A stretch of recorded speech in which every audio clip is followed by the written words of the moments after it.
Selamat siang, Bapak. Selamat siang, Pak Yoga. Apa kabar hari ini? Alhamdulillah baik. Baik ya, alhamdulillah. Saya dengar hari ini Bapak Gusari akan melaksanakan coaching. Iya Pak, betul. Saya ingin melakukan coaching dengan Bapak Oh ya. Baik Bapak, di sini saya sebagai profesor akan memulai kegiatan coaching panjenengan dan Bapak Moko sesuai dengan rubrik penilaian supervisi Bapak. Iya Pak.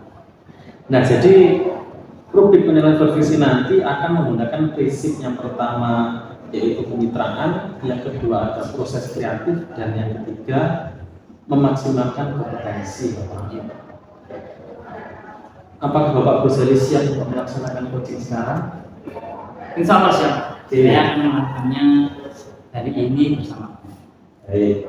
Tapi sebelum Bapak melaksanakan coaching, saya ada beberapa pertanyaan yang mungkin saya ajukan ke Bapak. Yang pertama, kompetensi coaching apa yang ingin Bapak kembangkan?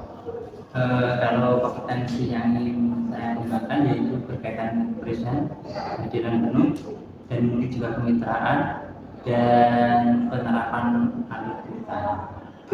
Satu lagi sama pertanyaannya. Baik. Ya. Baik Bapak, dari keempat kompetensi tadi, kompetensi mana yang spesifik akan Bapak kembangkan? Kalau yang ingin memang hari ini ingin saya kembangkan yaitu mungkin berkaitan dengan mengajukan pertanyaan yang berbobot kepada coaching. Baik, jadi gitu ya. Jadi pertanyaan selanjutnya Bapak ya. Setelah kegiatan coaching dilaksanakan, apa indikator ketercapaian yang ingin Anda peroleh? Indikator yang ingin saya boleh berkaitan dengan coaching tadi, saya itu tadi bisa menerapkan kemitraan, terus kemudian present dengan penuh, kemudian mengajukan pertanyaan yang berbobot dan menerapkan sistem coaching ini sesuai dengan alur kehidupan. Jadi nanti pencapaiannya itu si coachingnya itu bisa menemukan sebuah solusi atas permasalahan yang terjadi, hingga actionnya nanti coaching dapat menyelesaikan permasalahannya secara mandiri. Oke, baik. Terima kasih banyak Bapak. Semoga coaching yang Bapak laksanakan berjalan dengan lancar. Silakan melaksanakan coaching. Terima kasih banyak. Saya akhiri. Assalamualaikum warahmatullahi wabarakatuh. Waalaikumsalam warahmatullahi wabarakatuh. Assalamualaikum. Waalaikumsalam warahmatullahi wabarakatuh. Selamat siang Pak. Selamat siang Pak Gusari. Iya. Bapak gimana kabarnya hari ini? Alhamdulillah baik Pak Gusari. Ya. Kita ngobrol-ngobrol sebentar ya Pak. Oke. Tidak lama, sekitar 15 menitan. Kira-kira hari ini apa yang ingin jenengan obrolkan? Begini Pak Gusari. Jadi tujuan saya menemui jenengan terkait dengan saya itu pengen curhat masalah terkait dengan pembelajaran yang ada di kelas saya. Di mana pada pembelajaran di kelas saya itu saya menemukan beberapa siswa dan beberapa anak itu suka berkata kasar atau kata-kata yang tidak pantas lah diucapkan oleh seorang pelajar di dalam kelas. Terus di kelas saya itu kalau saya biarkan takutnya itu akan merambah ke anak-anak yang lain. Jadi memang ada beberapa yang tidak. Jadi itu intinya ada anak-anak yang berbicara kasar di dalam kelas. Terus kira-kira terus apa yang menjadi penyebab anak-anak tersebut berkata kasar? Itu masih dalam observasi saya, dalam artian saya berdasarkan observasi saya ini ada 3 penyebab anak-anak itu kenapa kok bisa berkata seperti itu atau berkata kasar seperti itu. Yang pertama terkait dengan lingkungan anak tersebut atau anak tersebut memang bergaul yang bukan seangkatan ya, mungkin dengan anak-anak orang-orang itu dewasa. Terus yang kedua, observasi saya itu memang dia terpengaruh oleh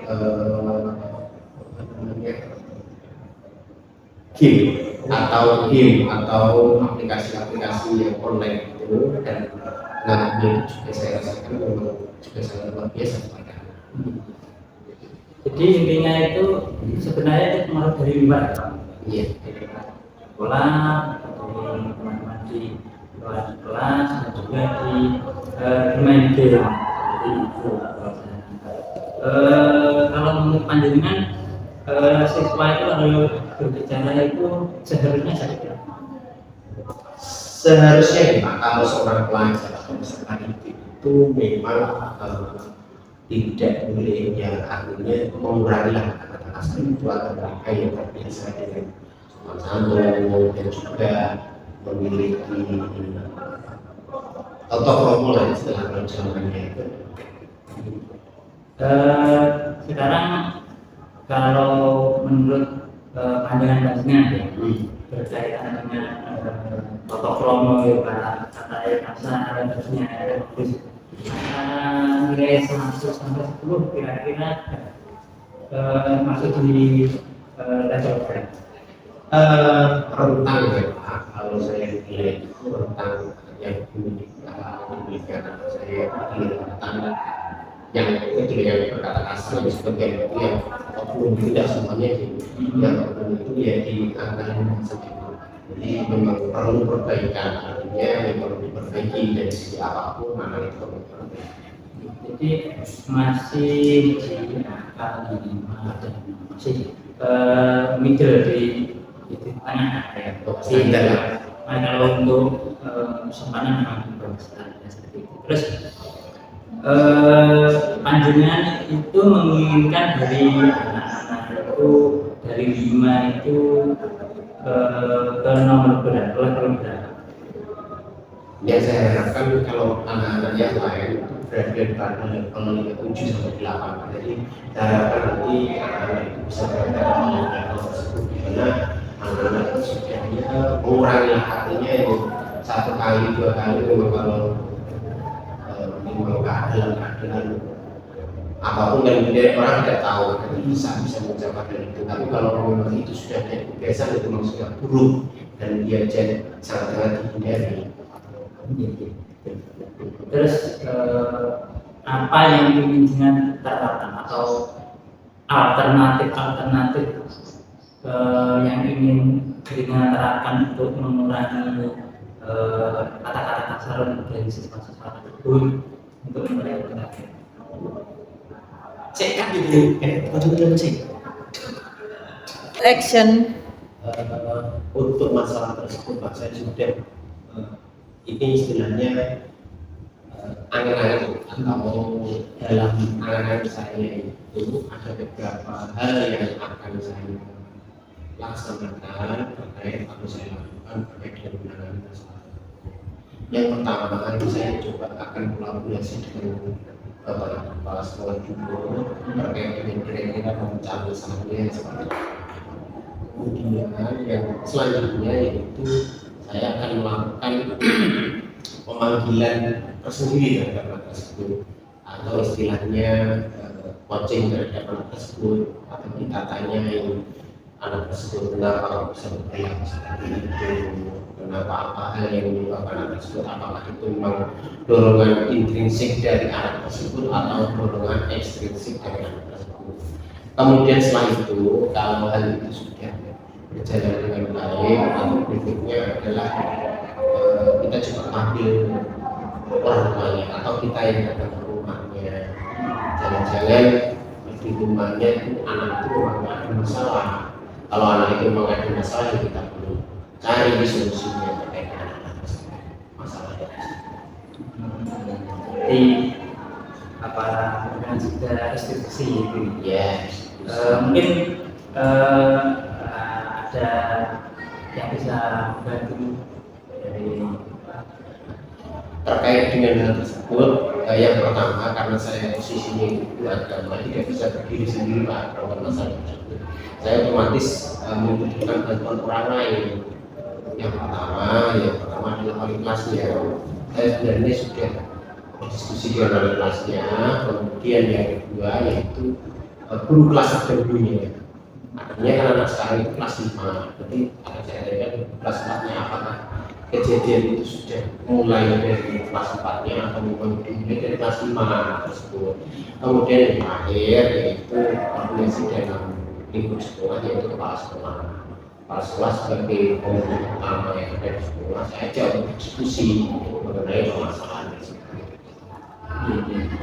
Terus dari alternatif yang sampaikan tadi, mana yang bisa diterapkan itu? Yang akan saya terapkan buat terkait dengan permasalahan tersebut, yang pertama saya akan coba panggil terhadap anak tersebut. Saya akan coba panggil dan kemudian saya istilahnya bukannya diskusi, kalau diskusi terlalu kasar, istilahnya ya konsultasi atau cari permasalahan anak tersebut. Tanya apakah memang anak tersebut memiliki masalah dalam kehidupannya, atau anak tersebut ada masalah dalam lingkungannya, atau ada masalah dengan lingkungan yang di sekolah tersebut. Kemudian yang akan saya laksanakan setelah itu, kemudian dilanjut dengan tahap-tahap tertentu. Lengkap sekali. Terus kapan Pak mau ini? Kira-kira 1 minggu kemudian yang akan terjadi, saya mencoba untuk observasi terlebih dahulu biar nanti ketika konsultasi dengan anak tersebut masalahnya bisa teridentifikasi dengan baik dan juga kira-kira sudah menemukan jawaban dari permasalahan yang ada. Jadi satu minggu tadi ya. Terus rentangnya itu berapa lama?